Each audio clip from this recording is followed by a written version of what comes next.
Poucos dias após o assassinato do ex-primeiro-ministro Abe Shinzo, o Japão realizou eleições gerais e o partido de Abe, o Partido Liberal Democrata, obteve uma vitória esmagadora.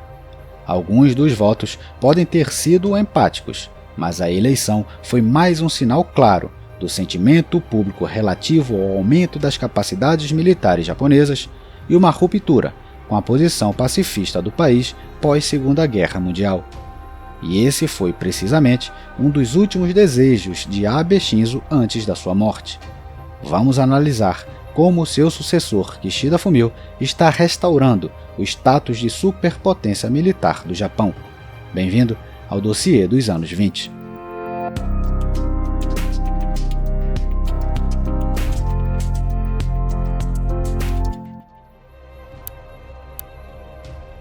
Há 80 anos, o Japão Imperial possuía um dos maiores e mais poderosos exércitos do mundo. A ofensiva japonesa trouxe extensos ganhos territoriais ao Império, mas acabou sofrendo uma derrota devastadora, resultando na subjugação pelos Estados Unidos. Após o fim da Segunda Guerra Mundial, para evitar um novo derramamento de sangue, os americanos queriam as capacidades militares japonesas sob o seu controle. Assim, inseriram uma disposição na recém-criada Constituição Japonesa de 1947 para que isso fosse garantido. Sob coação do comandante das forças de ocupação, o general Douglas MacArthur, o artigo 9 da Constituição Japonesa proibia Tóquio de ter militares. Esta foi uma decisão da qual os americanos se arrependeriam mais tarde. O Japão, após a Segunda Guerra Mundial, mudou diametralmente as suas políticas. Abandonou o seu passado imperial, tornou-se uma democracia e concentrou-se num único objetivo, o crescimento econômico. E nisso foi o melhor do mundo. Ao mesmo tempo, seu adversário recente e depois aliado, os Estados Unidos, travavam batalhas em muitos lugares do mundo, numa rivalidade com a União Soviética. A localização do Japão no Teatro do Pacífico ainda era crucial. Ele estava localizado próximo ao principal porto soviético no Pacífico, Vladivostok. Os navios soviéticos não chegam ao oceano aberto sem primeiro contornar as ilhas japonesas. Moscou procurava uma forma de colocar uma força naval significativa no Pacífico e afastar o poder americano do outro lado do globo. Já Washington, tendo como principal interesse a segurança do Atlântico e da Europa, não queria transferir recursos para outro lado do globo. Portanto, os americanos teriam que utilizar o Japão, que já não representava uma ameaça para eles. Mas Tóquio recusou, citando justamente o artigo 9 que os americanos inseriram na Constituição japonesa. Os japoneses estavam relutantes em investir numa marinha e numa força aérea, preferindo investir nas indústrias eletrônica e de automóveis que em breve ameaçariam as americanas. A Constituição do Japão, em vigor há 77 anos, não sofreu alterações até hoje, mas a interpretação do artigo 9 tornou-se cada vez mais flexível. O primeiro passo significativo ocorreu já em 54, quando foram criadas as Forças de Autodefesa do Japão, e isto devido à persistente insistência dos americanos. Nos 80 anos desde o fim da Segunda Guerra Mundial, os japoneses, traumatizados, tornaram-se uma nação extremamente pacifista. O limite máximo de 1% do PIB gasto nas forças de autodefesa foi a intenção dos legisladores como uma manifestação concreta disso. Os japoneses contentaram-se em ceder a sua segurança aos americanos, com base num tratado de segurança mútua assinado após o fim da Segunda Guerra Mundial. Nele, os Estados Unidos comprometem-se a defender a integridade soberana do Japão em troca da Constituição pacifista.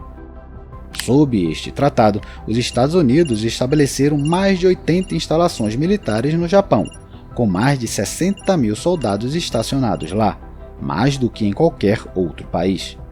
Mas nos últimos 10 anos, a arquitetura de segurança global começou a mudar rapidamente, principalmente devido às ambições da China, vizinho próximo do Japão e rival histórico na região. A ameaça que a acessão chinesa representa para o Japão foi rapidamente percebida pelo antigo primeiro-ministro do Japão, Abe Shinzo. Abe implementou uma série de reformas de segurança sem precedentes e modernizou as forças japonesas. Ciente do poder relativamente decrescente dos Estados Unidos, agiu fortemente a favor do Tratado Quad e, portanto, em linha com os países que estão preocupados com o crescimento meteórico da China. Além do Japão e dos Estados Unidos, o Quad inclui a Austrália e a Índia. Neste contexto, as forças de autodefesa do Japão começaram a participar de exercícios internacionais numa reinterpretação do artigo 9.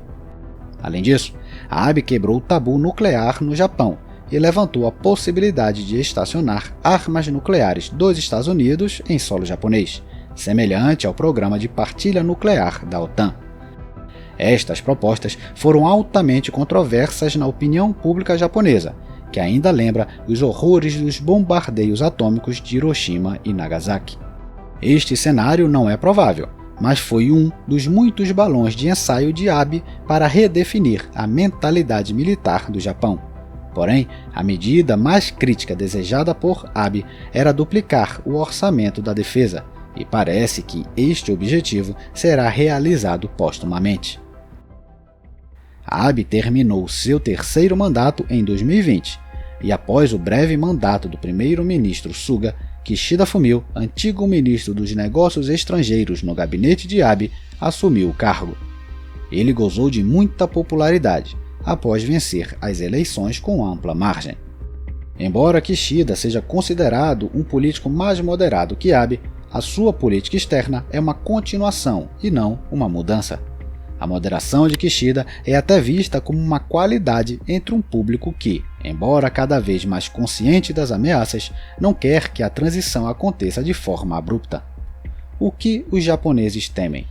Existem duas ameaças principais. O primeiro perigo é o programa nuclear e de mísseis da Coreia do Norte.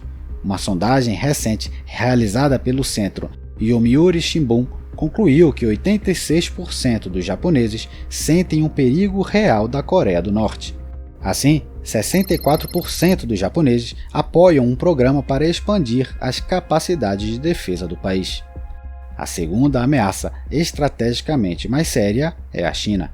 As políticas agressivas da China em Taiwan e Hong Kong, a militarização de ilhas artificiais, a extração de petróleo em águas disputadas e o seu apoio à invasão da Rússia estão forçando Tóquio a abandonar o seu pacifismo e a assumir mais responsabilidades para a sua segurança própria e regional. O Japão e os Estados Unidos têm interesse comum de neutralizar as ameaças da Coreia do Norte e da China. Contudo, as características destas ameaças são diferentes para eles. Enquanto os americanos estão preocupados em garantir o seu atual nível de prosperidade e poder, os japoneses, tal como a Ucrânia, enfrentam uma ameaça existencial. Não é uma questão de meses ou anos, mas de ações tomadas hoje, que se projetarão nas próximas décadas, quando a China terá uma economia ainda maior, considerando que a disparidade entre Tóquio e Pequim continua crescendo. Geograficamente, esta rivalidade surge nas ilhas Senkaku, ou Diaoyu para os chineses, localizadas a noroeste de Taiwan, um ponto de conflito perene entre o Japão e a China. Recentemente, a administração Biden reiterou as posições assumidas por Trump e Obama de submeter as ilhas Senkaku ao abrigo do artigo 5 do Tratado de Segurança Bilateral, que permite a intervenção militar dos Estados Unidos em caso de agressão chinesa. Os japoneses também observam a situação em Taiwan com preocupação. A ilha fica a apenas 110 quilômetros da ilha japonesa de Onagunijima, onde os japoneses têm sistemas Patriot implantados, e a 500 quilômetros da estratégica Okinawa, que abriga uma base militar americana com 26 mil fuzileiros navais. Como estamos tão perto de Taiwan, a segurança do estreito também é a nossa preocupação, disse Matsumoto Koichiro, secretário do gabinete do primeiro-ministro japonês. A postura de Abe Shinzo o levou ainda mais longe nas suas palavras. Ainda em dezembro de 2021, ele disse que um ataque chinês a Taiwan representaria uma ameaça direta ao Japão e que arrastaria Japão e Estados Unidos para o conflito. Os japoneses também têm uma disputa territorial com a Rússia sobre os territórios do norte, mais conhecidos por seu nome russo, Ilhas Kurilas. A Rússia seria uma terceira ameaça para o Japão, mas na prática é ínfima em comparação com a Coreia do Norte e a China. Porém, deve ser considerado um elemento essencial, sincronizando as ações com os outros dois. É por isso que a invasão russa da Ucrânia intensificou o rufar dos tambores de guerra por parte dos japoneses, apesar de estarem a milhares de quilômetros de distância. As relações russo-ucraniana e sino-japonesa são diferentes, mas é difícil não notar paralelos ou mesmo fazer comparações. A sensibilidade do Japão neste tema pode ser avaliada pelo fato de o Japão ter sido uma das primeiras nações a tomar medidas concretas contra a Rússia após a invasão da Ucrânia. Tóquio congelou os ativos do Banco Central Russo, proibiu a exportação de tecnologia de ponta e retirou da Rússia o seu status comercial de país privilegiado. O Japão abandonou qualquer neutralidade.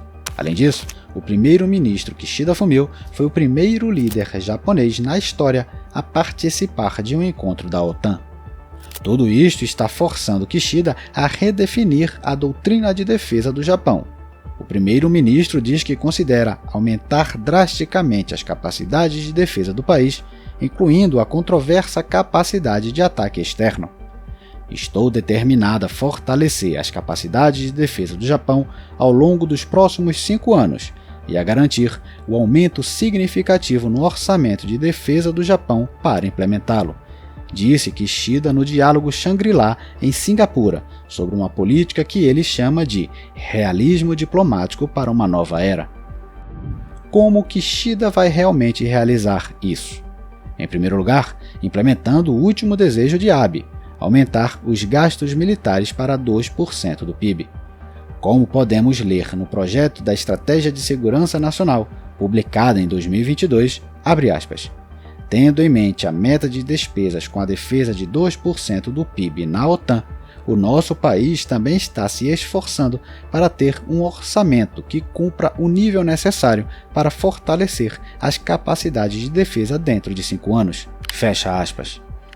Esta medida tornará o Japão a terceira maior potência militar do mundo, pelo menos em termos de orçamento, que aumentarão de 50 bilhões para mais de 100 bilhões de dólares por ano.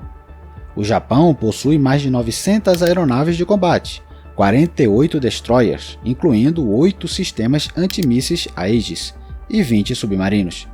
O país está comprando 147 caças F-35, incluindo 42 F-35B, tornando-se o maior usuário de caças stealth americanos fora dos Estados Unidos.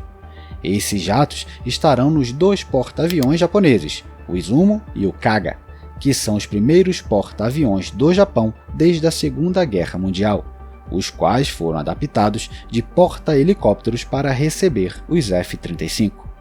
Ainda não se sabe se o Japão desenvolverá a sua própria capacidade de mísseis ou se continuará confiando na tecnologia dos Estados Unidos. Mas é certo que Tóquio está a caminho de adquirir uma capacidade de contra-ataque, como expressou o Partido Liberal Democrata. E como os chineses veem tudo isso? Podemos dizer que eles não estão felizes. Eles veem o Japão como subserviente aos Estados Unidos e alertam que só trará danos ao Japão e ao povo japonês. Acima de tudo, eles relembram os terríveis crimes dos japoneses na Segunda Guerra Mundial, sugerindo o risco de ocorrer novamente. O Global Times alertou que o militarismo japonês foi derrotado durante a Segunda Guerra Mundial e será derrotado novamente. E se o Japão ousar ameaçar a segurança de outros países ou fazer um ataque surpresa, o território japonês se tornará um campo de batalha. Essas falas são do especialista Song Jong-ping, mas se não refletisse o pensamento do Partido Comunista, não entraria nos meios de propaganda chineses. Um dia após a visita de Nancy Pelosi a Taiwan, os chineses dispararam uma dúzia de mísseis, 5 dos quais atingiram a zona econômica exclusiva do Japão.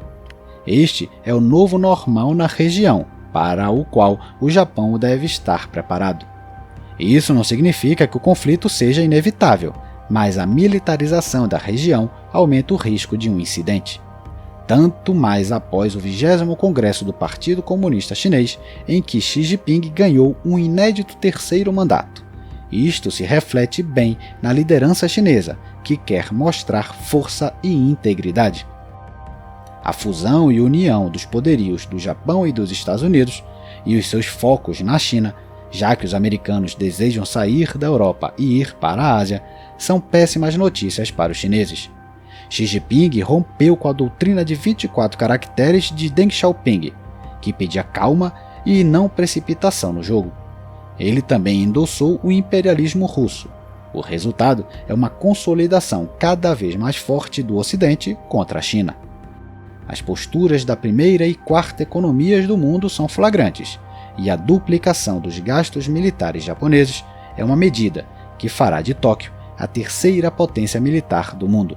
Uma ruptura definitiva com o até então pacifismo do país.